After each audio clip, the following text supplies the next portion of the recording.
ఏపీలో 10వ తరగతి వార్షిక పరీక్షల ఫలితాలు సోమవారం వెలువడ్డాయి. విజయవాడలో ఏపీ పాఠశాల విద్యాశాఖ కమిషనర్ సురేష్ కుమార్ ఉదయం 11 గంటలకు ఫలితాలను విడుదల చేశారు. ఎస్ఎస్సీ బోర్డు అధికారిక వెబ్సైట్లో ఫలితాలను అందుబాటులో ఉంచారు.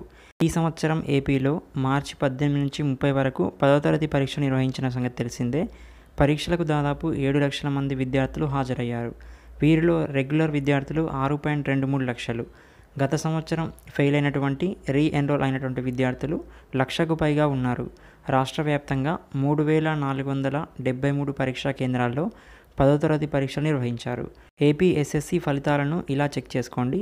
విద్యార్థులు ఫలితాల కోసం మొదట బీఎస్ఈ ఏపీ అధికారిక వెబ్సైట్ని సందర్శించాలి.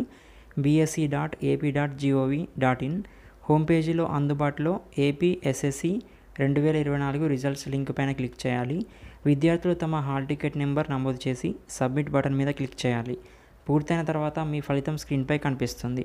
ఆ తర్వాత దానిని డౌన్లోడ్ చేసుకోవాలి. ప్రింట్ తీసుకుని భవిష్యత్ అవసరాల కోసం భద్రపరచుకోవాలి.